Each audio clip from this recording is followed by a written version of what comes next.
বাঙালিরা সবই পারে, বিদেশি জিনিসকে কিভাবে দেশি বানাতে হয় সেটা খুব ভালো করেই জানে। হ্যালো এভরিওয়ান, সবাই কেমন আছো? আমি খুব ভালো আছি। আজ চলে এলাম একটা রেসিপি নিয়ে, সেটা হলো হোয়াইট সস পাস্তা। তো তার জন্য আমি জলটা গরম করে নিয়েছিলাম, তাতে দিয়েছিলাম সাদা তেল আর নুন, তারপর দিয়ে দিয়েছিলাম পাস্তাটা বয়েল হওয়া পর্যন্ত ওয়েট করেছিলাম। তারপর চেক করে নিয়েছিলাম পাস্তাটা সেদ্ধ হয়েছে কিনা। একটা চামচ দিয়ে জাস্ট কেটে দেখে নিয়েছিলাম যে পাস্তাটা বয়েল হয়েছে কিনা। বয়েল হয়ে যাওয়ার পর তারপরে একটা তার জালিতে ভালো করে পাস্তাটার জল ঝারিয়ে নিয়েছিলাম, আর ওপর থেকে দিয়ে দিয়েছিলাম ঠান্ডা জল, যাতে পাস্তাটা একে অপরের গায়ে না লেগে যায়। তারপর আবার ওই কড়াটা গরম করে নিয়েছিলাম, তাতে দিয়েছিলাম বাটার এবং রসুন কুচি দেওয়ার পর ওটা ভালো করে ভেজে নেওয়ার পর তাতে দিয়েছিলাম আমি পেঁয়াজ এবং আরও অনেক কিছু সবজি দেওয়া যায়, যেহেতু আমার কাছে সেগুলো অ্যাভেলেবেল ছিল না তাই আমি দিইনি। এছাড়াও ক্যাপসিকাম, সুইটকর্ন এগুলোও তোমরা দিতে পারো।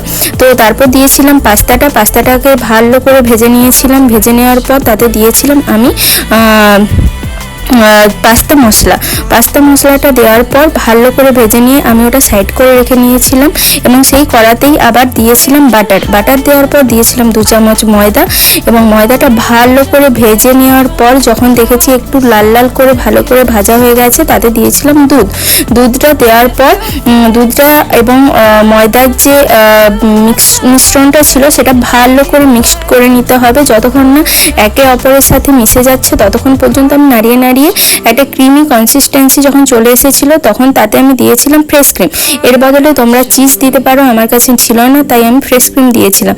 তারপর ভালো করে মিশিয়ে নেওয়ার পর তাতে দিয়ে দিচ্ছিলাম যে আমি পাস্তাটা রেডি করে রেখেছিলাম, সেই পাস্তাটা দিয়ে ভালো করে মিক্সড করে নেওয়ার পর তাতে দিয়েছিলাম অল্প গোলমরিচ।